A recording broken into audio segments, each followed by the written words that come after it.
Welcome back to another adventure. One of my favorite things to do in Arkansas is explore it. The goal is not always to catch a fish. Do I always bring a fishing pole? Absolutely. We're not leaving those babies behind, because you never know when you're going to get to that one perfect, amazing hole and you see a mondo just hit some top water surface. You're like, oh my gosh, I don't have a pole. Yeah, we're not ever going to do that. So we do have some poles with this, but I got a little everything today. I got some smallmouth baits, I got some largemouth baits, I got some white bass, basically a hodgepodge of baits. I even brought the fly rod. I don't know if you can see right there. Got the fly rod. But unfortunately, it's a little windy for the fly rod. I don't know if I'll get that out today. I may attempt to use the fly rod a little bit, but it's just not looking too good at the moment. So yeah, we're just going to explore a little bit more of this river. I'm really falling in love with this river. I've came here the past two adventures. I trolled here, and I caught those white bass and did a catch and cook on that recent post. But I've never been past the rapids, and a lot of boats can't get past those rapids. So I'm like, if they can't get up here, maybe the fishing's even better, because they're not out here with 1,200 minnows trying to pull up and eat every little thing that's in this waterway. So that's the goal today. I'm going to get past those rapids and explore more of this river, more north of it. That's going to be the tricky part though. It's not going to be easy getting past those rapids. So that's the goal today. We're just going to explore, and of course we're going to give it a cast here or there, but I want to find new fishing holes, new spots, where boaters can't get to. And that's one of the beautiful things about kayak fishing, is you can do just that. So fingers crossed. If not anything else, enjoy this adventure and just exploring Arkansas.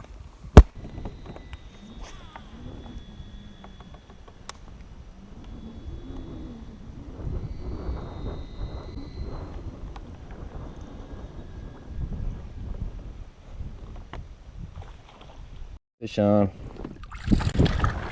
Got a little bass. Get in the boat. Ugh. This wind is atrocious. Good gracious, blowing me right into where I caught this one at.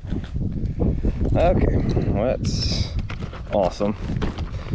Anyways, it's our first catch today, and you can see I'm going about 20 miles per hour across the lake here, and missing a lot of golden opportunities because I caught this little guy here. But that's okay. We'll go ahead and let him go real quick so we can get back paddling and straighten out again. That was nuts.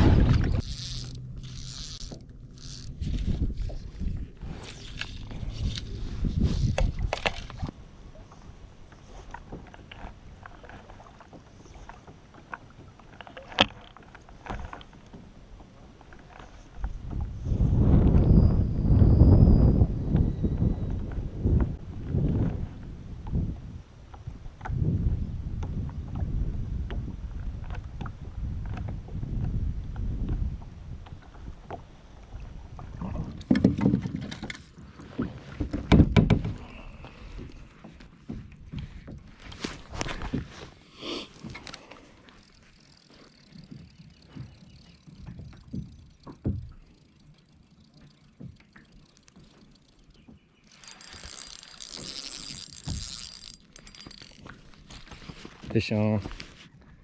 It's a white bass. Caught him in the current. He's taking me for a sleigh ride right now. Where is that, buddy?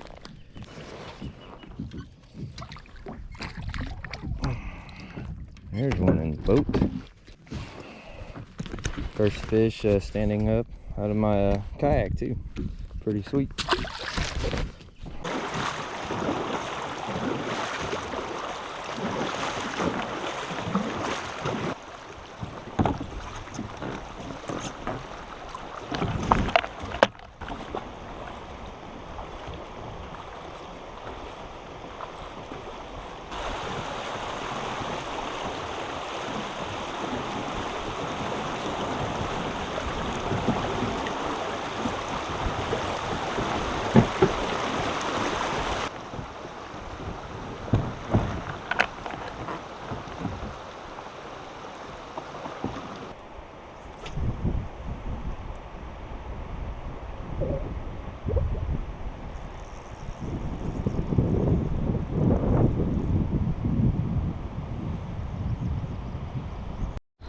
I think it's a bass. I'm not 100% sure yet. Nope, it's white bass.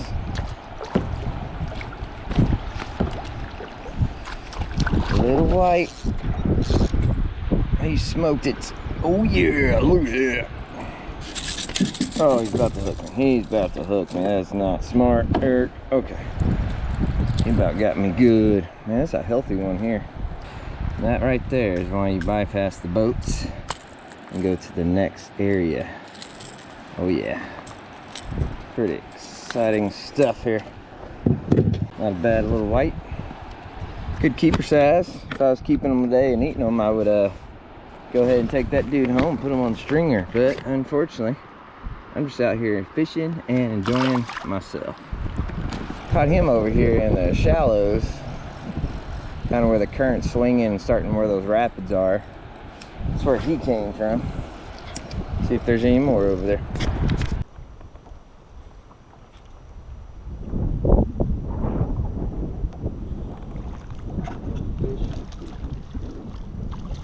I knew there'd be a little fish in that pocket. Come here, little guy. Have to run all my poles in this tree here.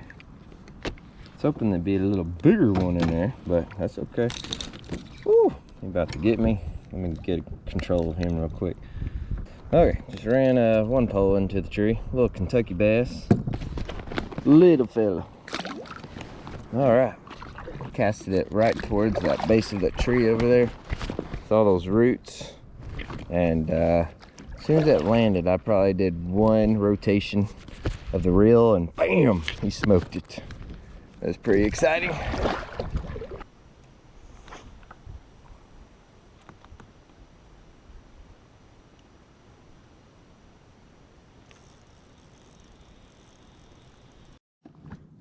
It is a white. Man, the whites have gotten up past these rapids as well. So, nice little white. Too bad I wasn't keeping them today. Let's get him in the boat. Don't jerk. Don't jerk. Calm down. Calm down, fella. Calm down. Alright, let's get him undone before I get myself done. That'd be bad. So I just casted this shad wrap right there in the middle. It's kind of a deep pocket, and I bumped a rock and just kind of let it float up the rock a little bit. Then I started reeling again, and this guy smoked it. There you go, buddy. So anyways, I'm kind of going back and forth between that Guggen Squad little banger and this shad wrap. This hole right here, there's parts where it's like really deep, and there's parts where it's really shallow. So I'm just kind of switching back and forth from these crankbaits and tossing it upstream and working my way back. So yeah, been finding a few here and there, just not very thick. I had high hopes. Just man, these boaters, they can't get up here and catch all these fish. It's gonna be my fishing hole all to myself. But there hasn't been a whole lot in here, so at least not yet. But I'm working a fast moving bait, so maybe I need to slow it down a little bit. But hopefully we can find us a big one.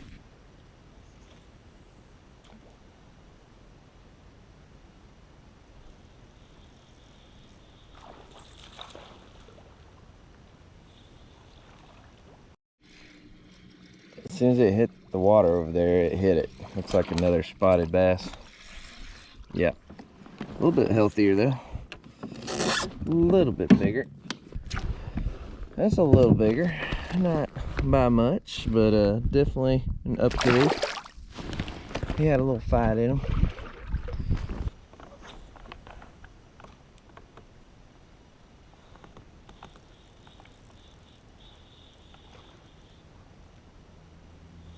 I'm supposed to be after the world's largest mondo here. We got a tiny spotted bass.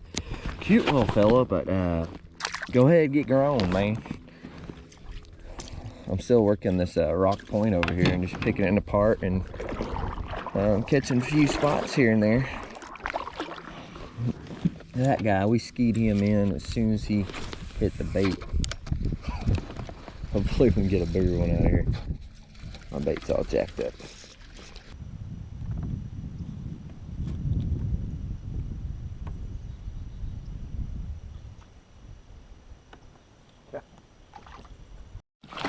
We just threw in this little pocket over here. Looks like some water got trapped on the other side and made this little pool. We got this guy out of here. He's definitely struggling though. You can tell he's been in that hole too long and hasn't been able to eat much. So we're gonna put him out here on this other side where he can feed up and get healthy again. He's definitely looking kind of rough. There you go, bud. You're free. But I like fishing these little areas where the river gets up high and it crests and then it goes back down. But these fish get trapped in these little holes.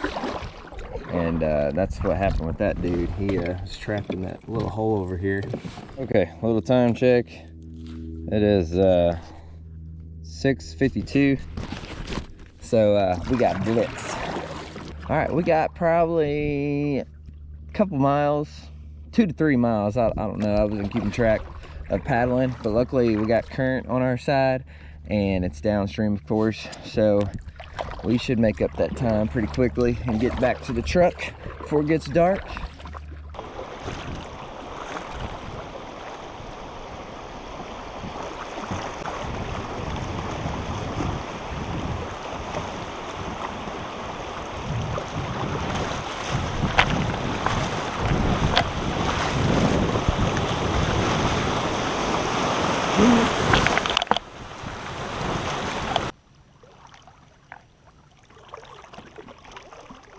Well, we made it off the water. We got about maybe 10 minutes of daylight left.